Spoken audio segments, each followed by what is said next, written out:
Salut tout le monde, c'est Dao, je suis avec Eric. Bonjour tout le monde, de retour On est sur le deuxième podcast ensemble.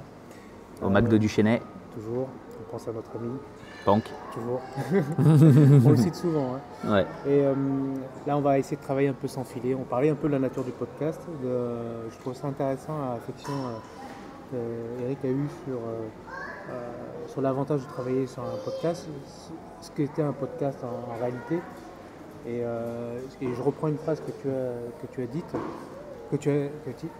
c'est tout le monde devrait faire un podcast. J'aimerais que tu développes un peu. Alors, pourquoi tout le monde devrait faire un podcast? Donc c'est je ne sais pas si j'en ai parlé avant, mais un podcasteur très célèbre qui s'appelle Joe Rogan, J-O-E espace R-O-G-A-N. Si vous comprenez l'anglais, je vous encourage à vous y intéresser. Donc c'est un podcasteur qui fait plein d'autres choses, mais qui disait qu'en gros, quand je vous dis que c'est un podcasteur, c'est un gros podcasteur, c'est quelqu'un qui peut carburer à des millions de downloads par podcast, et qui disait qu'il encourageait tous les gens qu'il connaissait à commencer un podcast, qu'il soit écouté par 10 personnes ou 10 millions, parce que son idée c'était que si vous avez quelque chose d'intéressant, une conversation intéressante, récurrente, et une conversation, ce n'est pas nécessairement un seul sujet, c'est juste que vous avez des conversations intéressantes et récurrentes ou que vous jugez intéressantes, vous pouvez les enregistrer et il y a des grandes chances que d'autres personnes veuillent en profiter. Au-delà de ça, c'est une façon de se retrouver, c'est quelque chose de convivial, donc ça a un véritable intérêt et ça ne coûte rien du tout. Vous êtes libéré de beaucoup de choses, donc comme on disait, vous êtes libéré des contraintes d'auditoire, vous êtes libéré des contraintes de temps, vous êtes libéré des contraintes de production. Il n'y a pas grand-chose à faire pour faire un podcast, comme on le fait maintenant. Il vous suffit d'un micro sur une table et de quelqu'un à qui parler, ou même il y a des gens qui font un podcast seuls. Il vous suffit d'avoir quelque chose à dire. Oui, avec un smartphone, un casque, on peut faire un podcast.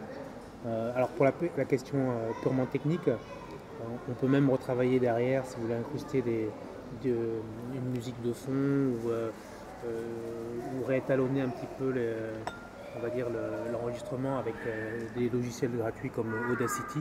Et moi je l'ai utilisé, il y a des tutoriaux sur YouTube. En 2 heures, j'ai pris en main sur le basique de ce logiciel. Donc ça c'est facile.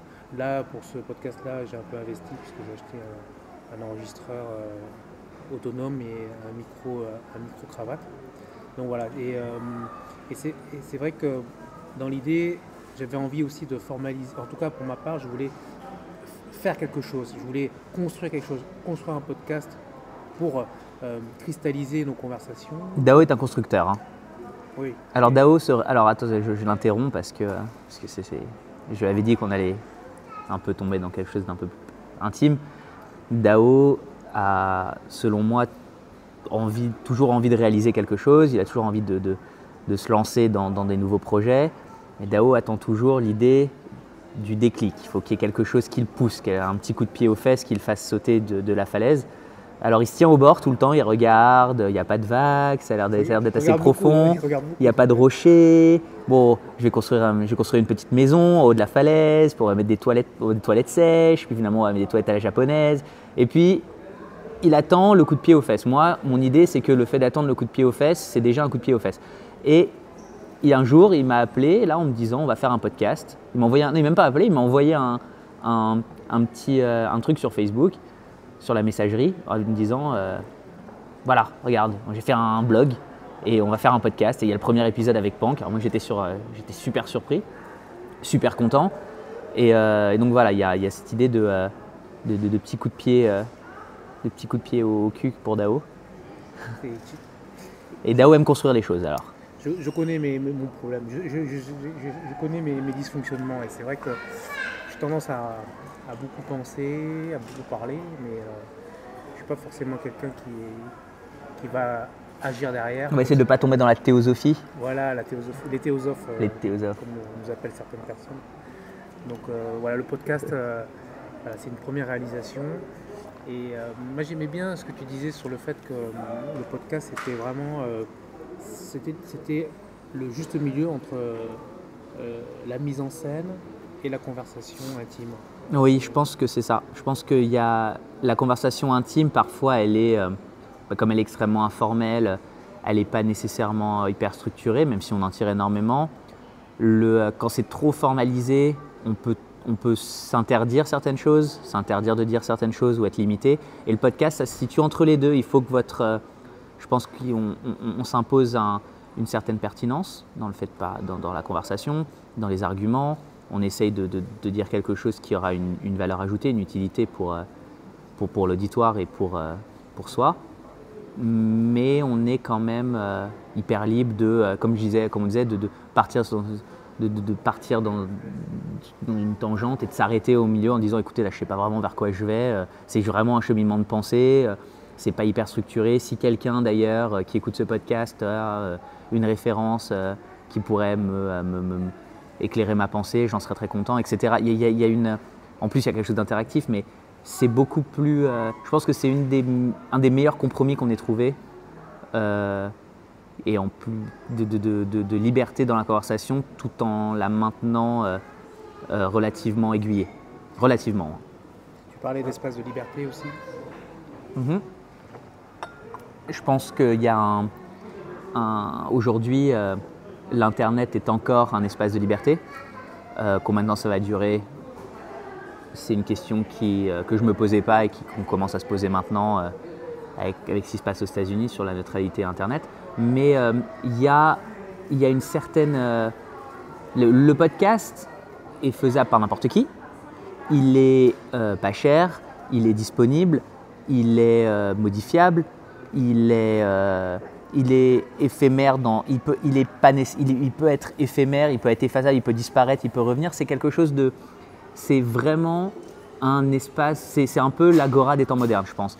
Et on a la chance d'avoir des outils qui nous permettent de nous enregistrer et de faire passer nos conversations à travers le monde en un clin d'œil. Et ce n'est pas nécessairement quelque chose qui a énormément pris en France encore, par rapport à ce qu'on voit aux États-Unis particulièrement. Sur les États-Unis, personnellement, c'est un pays avec lequel j'ai énormément de contacts, donc j'y ai grandi, donc je suis un peu plus proche des États-Unis et des Américains que le français moyen. Mais où, en gros, ça a explosé. Le nombre de podcasts aux États-Unis est énorme. Vous allez sur iTunes, vous tapez podcast, vous cherchez en anglais, vous en avez pour une journée, rien qu'à scroller podcast, surtout sur la mythologie, la menuiserie, la comédie, les arts martiaux, vous pouvez trouver sur tout. En France, c'est encore un petit peu plus confidentiel, sans doute dû au fait aussi que il y a les Français ont un peu plus confiance en leurs médias, que la Silicon Valley n'est pas chez nous, etc. Mais je pense que c'est quelque chose qui se prête pas mal au tempérament français, comme on dit, la philosophie de comptoir, le fait de parler, la discussion informelle qui est mais relativement profonde, qui est à mon sens un trait un peu plus français un trait assez français qu'on retrouve moins dans les cultures anglo-saxonnes qui sont plus des cultures du paraître, en tout cas au niveau de la conversation. Voilà, je pense que c'est un espace de liberté qui n'est pas encore assez exploité chez nous et qui est… alors c'est mon deuxième entre guillemets podcast, c'est mon deuxième enregistrement qui est très agréable à exploiter. Moi je n'étais qu'un auditeur et je commence à être un participant et je vous encourage à le faire parce que c'est stimulant et assez marrant.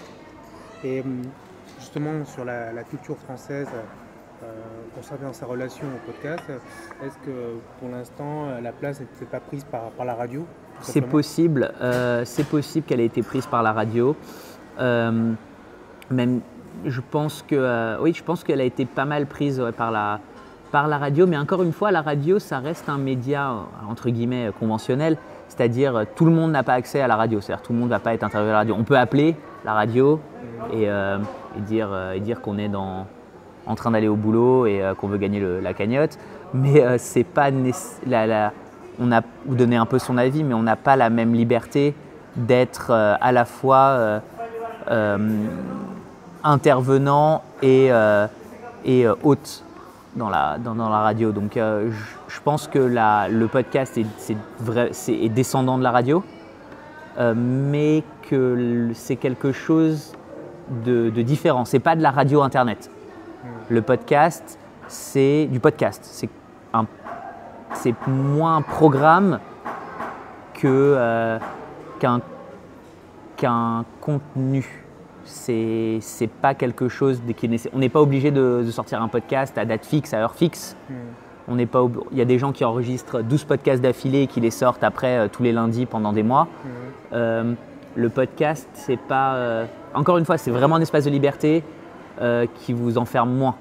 Beaucoup moins. Le podcast est à la radio ce que YouTube est à la télé.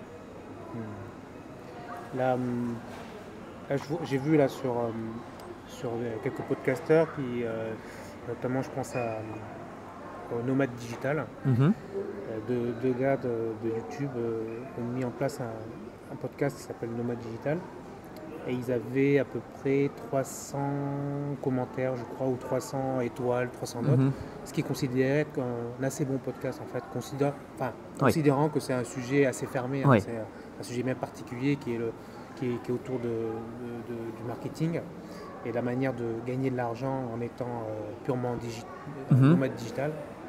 Et il disait que 300, ce qui ne sont pas énormes, était un bon scoring pour un podcast en France. Pour une spécialité, oui. Ouais. Aux États-Unis, tu dis que le podcast est beaucoup plus développé. Est-ce que ça a déjà d'une part…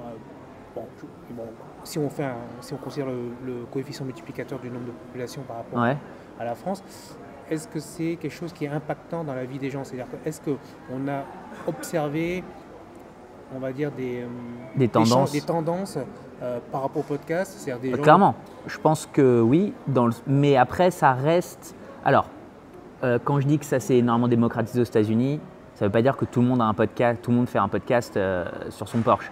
Ça reste évidemment beaucoup plus concentré à certaines régions, la Californie, la côte Est, qui sont on va dire des régions qui sont un peu plus, qui ont plus d'accès, ou en tout cas qui sont toujours en plus à l'avant-garde, voilà, de certaines des mouvances et des modes. C'est un très grand pays, mais il y a ce que disaient beaucoup de podcasteurs que j'écoute. Ils disaient qu'ils étaient surpris de voir l'impact qu'ils avaient dans des États qui étaient généralement considérés, comme on les appelle, des flyover states, c'est-à-dire des États au-dessus desquels on vole mais en avion, mais on ne s'arrête jamais. Que des personnes les appelaient, leur envoyaient des mails en leur disant que ça les avait vachement aidés, qu'ils avaient commencé un podcast alors qu'ils habitaient dans le Minnesota, dans le Wisconsin, en Arkansas. Donc je pense que c'est un moyen aussi, comme il y a ce côté informel, il n'y a pas cette espèce de réaction réfractaire qu'on a aujourd'hui parce que je pense que la majorité des gens, en tout cas en Occident, ont moins confiance en leurs médias. C'est-à-dire que les gens vont dire à la radio, on ne peut pas leur faire confiance, la télé, c'est manipulé, on nous dit tout le temps la même chose, on nous lobotomise, etc. Mais les journalistes, c'est tous etc. Le podcast, c'est une démarche qui est encore une fois extrêmement sincère. Donc, il y a cette espèce de lien entre le podcasteur et son auditoire qui est beaucoup plus direct parce que, encore une fois, il n'y a pas d'obligation. Vous n'êtes pas, quand on allume la télé, on n'a pas le choix, on doit regarder ce qu'il y a dessus. Quand vous ouvrez votre ordinateur, vous allez sur Internet, rien ne vous oblige à écouter un podcast. Il y a une démarche, vous le téléchargez, vous l'écoutez, et si vous aimez, vous continuez. Donc il y a une vraie connivence entre il y a un lien qui se crée. Moi, je sais que les podcasteurs que j'écoute beaucoup, j'ai l'impression, et ils le disent eux-mêmes dans leurs podcasts, de les connaître, que leur auditoire les connaît profondément. Je pense que si on continue à faire ce qu'on fait ici pendant encore quelques épisodes, il y a des personnes dont on n'a aucune idée, dont on ne sait pas d'où elles se trouvent ou ce qu'elles font dans la vie ou quelles sont leurs opinions, qui vont avoir l'impression de nous connaître mieux que d'autres qu'on fréquente tous les jours. Parce qu'elles nous entendent faire des erreurs, penser, réfléchir, parler de nos expériences. Donc je pense que c'est plus répandu qu'on ne le pense, c'est pas encore entièrement démocratisé, mais je pense que ça a un impact, on va dire le pouvoir pénétrant du podcast, le podcast s'affranchit beaucoup plus des limites, des préjugés, des biais cognitifs que les médias traditionnels, conventionnels, on va dire. Il y a un truc aussi avec le podcast, c'est qu'on peut le télécharger juste avant un trajet pour aller au boulot. Exactement. Donc souvent les trajets, on va dire en Ile-de-France, ça va s'avoisiner en moyenne entre 20 et 45 minutes. Mm-hmm. Donc les podcasts de 30-40 minutes sont un format qui est idéal. On peut les télécharger, on les écoute, donc ça veut dire qu'on n'a pas la vision qui est mobilisée par le support. Puis les gens aussi qui sont dans le métro, qui se payent une demi-heure, 1 heure de trajet, ils peuvent télécharger, écouter ça. Donc, la pénibilité d'un transport, que ce soit en voiture ou en métro, peut être un portail de connaissances et d'accès à l'information grâce au podcast. Je veux dire, là, il y a un véritable intérêt sociologique derrière le podcast. Ça, c'est clairement, en tout cas, mes potes qui me parlent de podcast, c'est ce qu'ils me disent tous. Ouais. Et j'ai un copain, tous les jours, il prend un sujet un peu comme toi, complètement différent. Ça peut être la fabrication des tapis en Mongolie au XXe siècle, des choses comme ça. Et c'est juste génial, juste génial pour ça. Moi, je connais pas bien ce monde-là parce que je suis plutôt habitué à regarder des vidéos YouTube par facilité.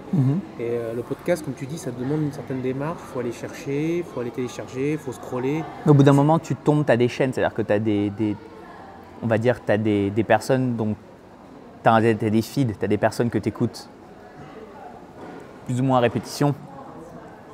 Et donc, tu sais quoi choisir. Moi, je sais que j'ai une liste d'une vingtaine de podcasts que j'écoute régulièrement, dont certains sont souvent longs, 3-4 heures d'affilée, et que j'écoute, que je mets sur mon téléphone. Là, je crois que j'ai dans mon téléphone maintenant, et j'ai un téléphone un peu pourri, donc qui ne contient pas énormément, j'ai un podcast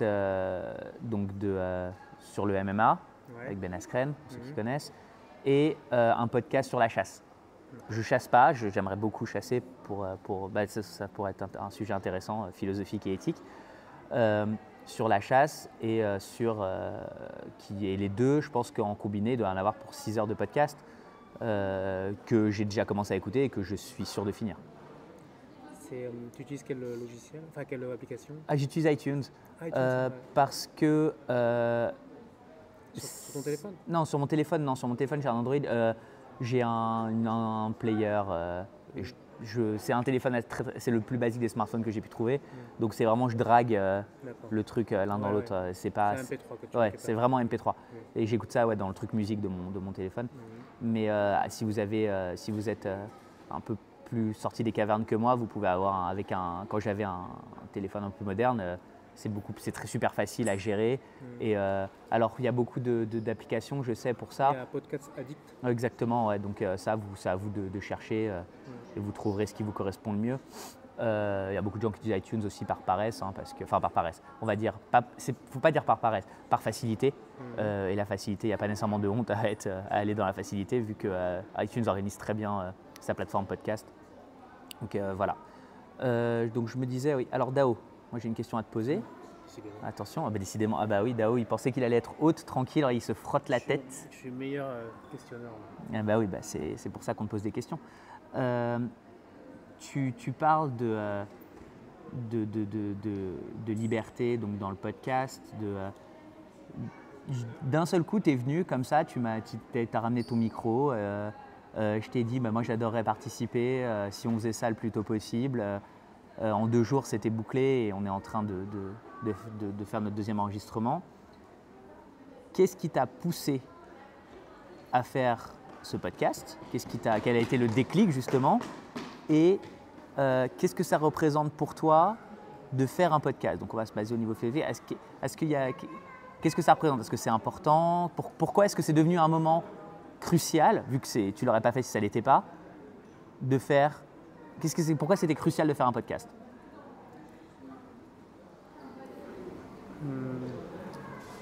En fait, tu peux remonter loin. Non, mais on sait avec Eric et puis avec Christophe, qui sont Christophe Je sais pas Franck. qui c'est. Je sais pas qui est Christophe. Ils sont deux de mes meilleurs amis. Alors il faut savoir que pour remonter, comme tu dis, loin dans l'histoire, à la base on se connaît par les sports de combat. C'est-à-dire Par le que jiu-jitsu brésilien et la lutte à livrer.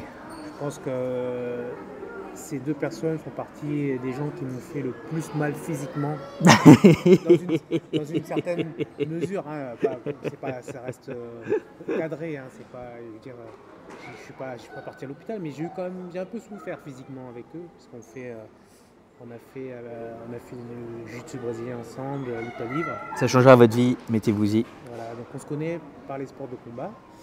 Et puis par le fil de l'histoire, on a amené à se voir en dehors du sport, à discuter. Déjà, sortant de l'entraînement, déjà on discutait beaucoup. Et puis c'est vrai que si je regarde un peu si on remonte un peu dans le temps, ça fait presque 10 ans qu'on discute régulièrement, qu'on se voit pour prendre un café. On déjeune ensemble, on dîne ensemble, on parle de tout et de n'importe quoi. Et plus le temps passe, et plus je trouve que nos conversations, elles ont vraiment beaucoup de sens. On aborde des sujets qui sont vraiment intéressants, avec une dimension philosophique, introspective des choses. Et un jour, je me suis dit, j'aimerais. On sait qu'un jour, tout ça, ça va s'arrêter. J'aurais bien aimé l'immortaliser, comme on immortalise les choses avec des photos. Et je voulais immortaliser ça. Et puis bon, dans notre monde où on est tout le temps en recherche de connaissances, voilà, les formats qui sont accessibles pour nous sont les podcasts et les vidéos YouTube. Et les podcasts, voilà, on en parlait justement de la facilité à laquelle on peut faire un podcast. Maintenant, tous les outils sont disponibles pour faire des podcasts. Moi, j'étais sidéré de voir la facilité à laquelle on pouvait mettre ça en place, monter un blog, l'incruster, que ce soit accessible à tous. Donc voilà, tout simplement, je voulais mettre ça en forme. Et puis derrière ça, je pense que nous, on a des tendances théosophiques. C'est bien beau de parler, mais il y a un moment où il faut associer l'action à la pensée. Et voilà, c'est déjà un premier pas sur la formalisation de tout ça. En ce moment, on est au mois de juin, forcément à cette heure-ci, il y a plein d'enfants en train de courir. Donc, Si vous vous entendez, ce sont des petits gnomes. Là. Des petits gnomes qui courent les uns après les autres. Et donc voilà. Donc oui, ok, d'accord, c'est intéressant. Ça, et c'était quoi la deuxième question ? Je t'avais demandé donc pourquoi est-ce que ça t'a semblé indispensable de faire un podcast ? Pourquoi le podcast ? Ça a été quoi le déclic ? Qu'est-ce qui t'a fait dire à un moment ? C'est quoi ? Parce que là, tu nous expliques le pourquoi, mais quel a été le moment charnière où tu t'es dit, est-ce qu'il y a eu un moment, ou s'il y en a eu un, est-ce qu'il y a eu un moment où tu t'es dit, là, tu sais quoi, il faut que je le fasse, il faut que j'aille sur Amazon acheter un truc pour faire un podcast. Je suis le genre de personne, quand je veux faire un truc, je veux bien le faire. Sans blague. Voilà. Donc, quitte à faire un truc, je voulais. Si vous le connaissiez, vous ne serez pas surpris. Et au début, je voulais faire un YouTube, mais bon, c'était trop compliqué. Je trouvais qu'on s'éloignait un peu de la substance intrinsèque de l'objectif. Trop spectacle, trop représentation. Ouais, voilà, il aurait fallu avoir une caméra. Je voyais déjà en train d'acheter, tu sais, des lumières pour optimiser. C'est déjà, Ouais, ça devenait un peu trop. Puis après, il fallait faire du montage et tout. Ça. Donc j'ai dit, puis le podcast, je fais ça très bien dans le fond. Puis depuis tellement d'années, tu me parles de Joe Rogan et tout ça. Donc, voilà, je dis, c'est facile à mettre en place. Il y avait plein de vidéos qui expliquaient comment faire. Voilà, puis j'aime mieux le côté un peu live, quoi. Ouais. Je suis un peu, comme tu dis, avec mon souci de faire les choses de manière perfectionniste, j'allais perdre du temps. Alors que là, même le côté intrinsèque du live ça me va bien. Enfin, moi, ça fait de la contre-mesure avec mon désir de perfectionnisme. Moi, j'ai besoin un peu de me détendre aussi. Exactement, je comprends, d'accord. Donc voilà, c'était facile à mettre en place. Tu vois, il y a une conversation particulière où tu t'es dit là, il faut. Quasiment toutes. Hein. Ouais, quasiment toutes. Des fois, on passe des journées entières à discuter. Et je me dis, mais c'est quel dommage de ne pas le partager. Pas forcément le partager à tout le monde, mais en tout cas, moi je connais, j'ai identifié autour de moi les personnes que ça intéresserait d'écouter ce qui est dit. Voilà, tu mets ça en fond quand tu es en train de faire la cuisine, quand tu es en train de faire du sport ou je sais pas quoi. Donc voilà. Et puis je pense qu'on a tous aussi, pour en revenir à ce qu'on disait sur la philosophie, qu'on est tous philosophes, on a tous aussi quelque chose à raconter. Il y a quelque chose de... et puisque je revenais sur la question que j'avais posée tout à l'heure, je pense qu'on a tous quelque chose à raconter, qu'on peut trouver de l'intérêt un peu partout. C'est-à-dire des personnes qui peuvent être, même des personnes qu'on peut de façon relativement objective juger comme étant des personnes pas nécessairement hyper profondes ou intéressantes, qui ne sont pas intéressées par le questionnement ou qui sont un peu, on va dire, qui se limitent, souvent, on ne va pas dire limiter, mais souvent se limitent à ce niveau-là, peuvent avoir des expériences à partager ou à faire partager qui sont enrichissantes pour d'autres, qui se posent un peu plus de questions. Donc on avait déjà, moi je sais que j'ai déjà commencé à… Alors tout de suite, quand Dao m'a dit, alors moi j'étais super enthousiaste, quand je vous dis, c'est ce que je disais à Dao tout à l'heure, faire un podcast, c'est quelque chose pour moi que j'ai envie de faire depuis super longtemps. Donc le fait que Dao organise ça, c'est quelque chose que j'attendais depuis un petit moment, comme pas mal d'autres choses. J'espère que Dao va faire ça. Dao, c'est le genre de gars qui fait des trucs. Et donc, quand il a fait ça, j'étais super content. Et j'ai déjà une idée de plein de personnes qu'on connaît ou que je connais, que j'aimerais inviter, à qui j'aimerais parler autour de ce micro. Encore une fois, c'est pas du tout stigmatisé en France. L'idée du podcast, c'est pas vu comme quelque chose d'un peu redondant. Donc c'est super intéressant. Et donc, voilà. On pense à la même personne, à Johnny Frachet. Ouais, Johnny Frachet qui est un combattant de MMA, de lutte à livrer, qui est quelqu'un de très intéressant, qui a beaucoup de choses à dire. Alors, on va pas faire la parenthèse durera pas très longtemps, mais je pense qu'en plus, il va sans doute écouter ce podcast. C'est quelqu'un qui, à mon sens, c'est une des personnes que j'ai vu le plus évoluer et chercher à évoluer. Pas uniquement donc au niveau sportif évidemment, mais surtout, enfin aussi on va dire au niveau humain. C'est quelqu'un qui se pose énormément de questions et qui est quelqu'un de différent de la personne que j'ai rencontrée, comme on l'est tous, la première fois, et qui aujourd'hui est quelqu'un avec qui je suis plutôt très proche et qui montre réellement qu'on peut sublimer son potentiel malgré des conditions qui sont vraiment pas faciles. Donc, et qu'on peut s'améliorer de jour en jour. Donc vous verrez, je l'espère, j'espère que les auditeurs auront la même opinion que moi de lui quand il viendra. On invitera Johnny pour parler de philosophie, pour se questionner un petit peu, pour faire une conversation intime avec lui. Au-delà du fait que ce soit un sportif de haut niveau, un professionnel des sports de combat, ce sera une présentation succincte, mais on parlera surtout de la manière à laquelle il regarde sa vie, regarde la vie en général. Et c'est une vie sacrément intéressante. Hein. C'est ça qui sera intéressant, c'est de faire de la philosophie avec lui, et on ne parlera pas que de sport. Bien sûr qu'il y aura des podcasts où on parlera de sport. Je vais partir sur une tangente complètement différente, vu qu'on est là-dessus. C'est quelque chose dont j'ai jamais parlé beaucoup à Dao, mais qui m'intéresse parce que, alors pour ceux qui ne le savent pas, parce que vous n'avez pas le visuel, Dao est d'origine vietnamienne. On voit, il sourit déjà. Dao est d'origine vietnamienne, alors vous trouverez difficilement plus franchouillard que Dao, d'accord. Dao vit à Toulouse, un vrai homme du Sud-Ouest, mais je me suis toujours posé la question, vu qu'on parle de philosophie, de posture de vie, Dao est donc j'ai dit, est vraiment, et ma famille est en partie originaire de là-bas, donc mes parents y habitent la moitié de l'année, donc c'est une région que je connais bien.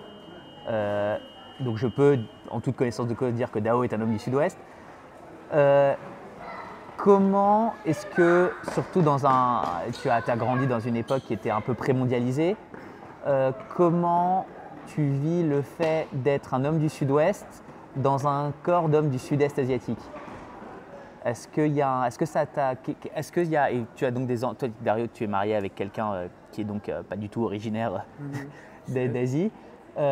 Donc tes enfants sont on va dire, alors on dirait aux États-Unis multiraciaux, on va dire, ils sont clairement, ils ont l'air d'être à moitié vietnamiens. Comment tu vis? Alors ça englobe plein de choses, je pense que tu devines déjà les questions, mais est-ce que tu as été confronté à certaines, est-ce que il y a eu des conflits t'as été mis face à des conflits d'identité? Est-ce que ça n'a jamais été le cas? Est-ce que est-ce que tu as été exposé à des préjugés ou des moments où tu t'es dit que… Enfin, comment tu l'as vécu? C'est quelque chose qui m'intéresse. Bah, je suis 100% français. 100%. C'est pour ça que je pose la question, parce que souvent on parle de personnes, excuse-moi, je t'ai interrompu une dernière fois, qui sont biculturelles, alors très très biculturelles ou qui se sentent de deux cultures, alors que toi tu es, d'après ce que je vois, 100% franchouillard, 100% français, mais, ça n'empêche pas d'aimer les feux et les Bancoun, mais 100% français, mais on va dire, alors c'est peut-être pas politiquement correct, mais t'es pas d'apparence gauloise, on va dire. Mes parents m'ont toujours… Alors, je vais te poser le contexte. Mais on était des familles plutôt aisées à côté de mes parents. Et en 65, nos familles, parce qu'ils étaient au courant de certaines choses au Vietnam, ont envoyé ma mère et mon père en Europe pour faire leurs études. Ils ont fait leurs études en Suisse, parce qu'à l'époque, les relations diplomatiques entre le Vietnam et la France étaient compliquées suite à l'Indochine. Une fois là-bas, mes grands-parents ont prévenu mes parents qu'il ne fallait pas revenir au Vietnam parce que les choses étaient compliquées. Donc je suis né en Espagne et je suis arrivé en France assez rapidement. Donc, un vrai homme du Sud-Ouest, en plus voilà. Il est né en Espagne. Ça pose le contexte. Mes parents m'ont toujours parlé français, même si je comprends le vietnamien, je parle assez peu le vietnamien. Ça c'est déjà un premier signe. On peut se poser la question de la relation de mes parents vis-à-vis du Vietnam. Ce sera un autre sujet, mais je pense typiquement piloté par mon père, il a toujours fait un déni, je pense, de la communauté vietnamienne de manière générale, et puis de plein de choses. Ce qui fait que très rapidement, j'étais habitué à penser, à parler en français. Donc, déjà, d'un point de vue sémantique, il y a une formalisation de l'esprit qui est faite autour de la langue française. L'autre chose, c'est que de par ce déni que mes parents ont fait, j'avais très peu de contact avec la communauté vietnamienne, puisque généralement dans un pays étranger, les communautés essaient de se regrouper entre elles, notamment sur le Vietnam. Et nous, pas du tout. Moi, tous mes copains étaient plutôt français d'origine. Et le peu de contact que j'avais avec la communauté vietnamienne, c'était par le biais de mes cousins. D'accord. Et encore, je ne les vois pas très très souvent. Après, pour la question, est-ce que tu as souffert du racisme, on va dire ça? Non, parce que… Pas nécessairement du racisme, mais même du regard des gens, c'est-à-dire les gens qui te voient sans te parler. J'ai toujours pris ça comme une force, c'est-à-dire d'être voilà, différent. Ok, d'accord. Je pense que je suis la personne qui a tiré bénéfice complètement du fait d'être d'origine étrangère. Alors, maintenant qu'on se passe dans le théosophie, est-ce que tu aurais… quelque chose si on a quelqu'un qui écoute, qui est plus jeune, mais dans une situation un peu similaire, ou qui connaît des personnes dans des situations similaires, ou des auditeurs qui connaissent des personnes à ton avis, qu'est-ce qui t'a permis de le vivre aussi bien et de façon aussi saine? On en a parlé, on sait bien, statistiquement, le pur racisme, c'est hyper rare. Mais c'est très intéressant de le dire, parce qu'on n'entend pas souvent ce discours. Et les gens qui vont dire des mauvaises choses en s'attaquant sur la différence de peau. Alors après, je suis conscient qu'étant vietnamien, ça peut être différent. Il y a une différence entre vietnamien, arabe, noir, etc. Mais moi, la protection que j'ai mis en place a été l'ignorance. C'est-à-dire que pour moi, c'est pas du racisme, c'est l'ignorance. C'est que de l'ignorance, que du biais cognitif. C'est que les gens s'attaquent directement sur la couleur de la peau parce qu'ils ne peuvent se raccrocher qu'à ça, au moment où ils veulent rentrer en conflit avec toi. Et moi, je prends ça pour l'ignorance, et c'est pour ça que dans les 99% des cas, ça me passe vraiment au-dessus de la tête depuis toujours. Et je le dis sincèrement, en France, je n'ai jamais souffert du racisme. Est-ce qu'il y a eu un effort? Alors, tu viens de un peu répondre à ça. Est-ce que tu serais capable, vu que toi, ça m'a l'air d'avoir été quelque chose d'assez naturel chez toi, cette posturosophie, tu vois, mais est-ce que tu serais capable maintenant, rapidement, de donner pour des personnes qui sont peut-être, comme on a dit, qui viennent peut-être de backgrounds qui sont un peu plus stigmatisés ou stigmatisés de façon négative, des outils qu'ils pourraient utiliser ou des façons de penser ou de se comporter qui pourraient les aider justement à faire face au fait d'avoir l'air différent alors qu'ils ne se sentent pas nécessairement différents? philosophie, non, Ouais, non. non, mais le stoïcisme, voilà. Non, mais des outils simples, je veux dire, est-ce que comment faire quand on est confronté à quelqu'un qui n'est pas nécessairement malveillant, mais qui a l'air d'être un peu ignorant, ou comment faire quand on est mis face à quelqu'un qui est potentiellement malveillant, enfin, Je pars du principe que les mêmes questions qui reviennent tout le temps, des choses comme ça. c'est pas évident à mettre en place, mais il faut comprendre une chose, c'est que quand quelqu'un vous dit quelque chose, ce qu'il dit ne lui appartient qu'à lui. Voilà, bah ça c'est très intéressant par exemple. Voilà, c'est le filtre qu'on peut poser sur les choses. Je t'attendais pas à ce qu'on aille là, hein. Vas-y. De toute façon, on a dit que c'était en live. Ouais. Et voilà, c'est un principe simple. Tu sais, c'est comme en jiu-jitsu ou en luta. Principe simple. Prendre les choses simples. D'accord. Les choses sont finalement assez simples.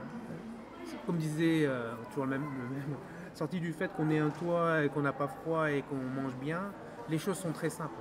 Voilà, un type très simple, c'est ce que dit une personne en face de vous, quelle que soit la nature à laquelle elle va teindre, elle va colorer la communication, ça ne lui appartient qu'à lui. C'est lui qui formalise son propre monde et va le modéliser et va projeter sur vous. Le mirroring, c'est la projection, c'est que de la projection. Donc pour moi, à l'époque, lorsque j'étais certainement confronté à quelqu'un qui allait se moquer, surtout quand étant jeune, Oui. à se moquer de moi parce que j'étais asiatique, je regarde la personne, je dis, c'est sa manière à lui de voir le monde. C'est-à-dire que s'il dit une bêtise, à ce moment-là, sa vision, elle est teintée d'une forme de bêtise, qu'elle soit justifiée ou non. Ça s'arrête à ça. Et après, on passe à autre chose. Après, voilà, il y a des mécanismes, de les ruptures de pattern, tous ces trucs-là. Donc, on next derrière, quoi. Voilà, ça permet d'aller assez vite et je pense que ça marche assez bien. Hein. Moi, en tout cas, ça m'a l'air d'avoir super marché avec toi. Mais, je suis hyper intégré dans. Ah oui, bien sûr. Voilà. Ah non, mais bien sûr, là, il n'y a nom, pas. Un prénom de consonance vietnamienne. Je suis physiquement vietnamien. Ah non, mais j'ai jamais vu. Je me sens hyper intégré. J'ai pas besoin de formaliser les choses. La plupart du temps, voilà, je me promène habillé de manière assez décontractée. J'ai jamais pensé à Dao. Alors moi, je vous dis, alors évidemment, c'est peut-être pas le meilleur, j'ai grandi un peu à l'étranger, etc. Mais quand je pense à Dao, je pense à un Toulousain qui a les yeux bridés, mais je pense à un Toulousain. Je pense pas à Dao comme je pense à d'autres. J'ai un très bon ami qui est franco-hongkongais, mais très hongkongais. À lui, je pense à lui un peu différent, mais Dao, je ne vois pas autre chose que des magrets de canard. Enfin, donc mais ce que je veux dire, c'est que voilà, c'est une question que je me posais. Encore un petit accent, mais c'est une question que je me posais parce que on évolue. Alors, pour ceux qui ne sont pas nécessairement au courant, Dao et moi, donc on savait plusieurs fois qu'on parle du sport qu'on pratique. Ce sont des sports de combat qu'on appellerait full contact en anglais, c'est-à-dire d'opposition, d'accord ? C'est pas vraiment de combat, où il y a une opposition réelle et à 100%. Donc c'est pas cette image des arts martiaux un peu éthérée qu'on fait dans le vide en sachant pas trop si ça marche. Hein. La punition, elle est immédiate. Le succès aussi est très gratifiant. Mais donc, est le milieu de ce sport de combat le milieu de ce sport de combat en France, c'est un milieu qui est quand même. Ce sont des sports qui attirent énormément une population, on va dire, de seconde ou première, seconde, troisième génération d'immigrés, principalement, on va dire, il y a beaucoup de Nord-Africains, beaucoup d'Arabo-musulmans, beaucoup de personnes d'Afrique subsaharienne qui pratiquent ce qu'on fait, enfin d'origine d'Afrique subsaharienne, qui sont souvent français, mais qui donc ont ce bagage culturel un peu différent et qui, on sait, en ce moment souffrent d'une certaine stigmatisation, discrimination, il y a une certaine crise sociale. Et donc, je sais que c'est beaucoup de ces personnes-là, enfin, il y a potentiellement pas mal de ces personnes-là qui peuvent être exposées à ce podcast-là ou des personnes qui vont connaître des personnes dans cette situation-là. Donc, je trouvais ça intéressant de soulever ce problème. Surtout que tu es quelqu'un qui est dans ce sport une référence, que tu le veuilles ou non, tu es là depuis très longtemps, tu es ceinture noire de jiu-jitsu brésilien et de lutte livrée. Si vous ne savez pas ce que ça veut dire, penchez-vous dessus et vous verrez que ce n'est pas quelque chose qui est accessible à tout le monde, en tout cas qui est accessible à tout le monde, on va dire, mais pas quelque chose que tout le monde réussit à faire, surtout qui est un des pionniers, que beaucoup de gens regardent avec une certaine admiration et avec un certain respect. Donc t'entendre dire ce genre de choses, ça a un poids particulier, je pense, et c'est pour ça que j'ai soulevé ce problème-là. Voilà. Merci, Eric. On va conclure là ce deuxième podcast. Je te remercie infiniment. Je te remercie aussi. Je trouve que là, le ton est super intéressant. Il évolue déjà. Oui, bien sûr. C'est encore expérimental. Ça me plaît bien. Si vous avez des feedbacks à donner, je ne sais pas s'il y aura des commentaires ou quelque chose.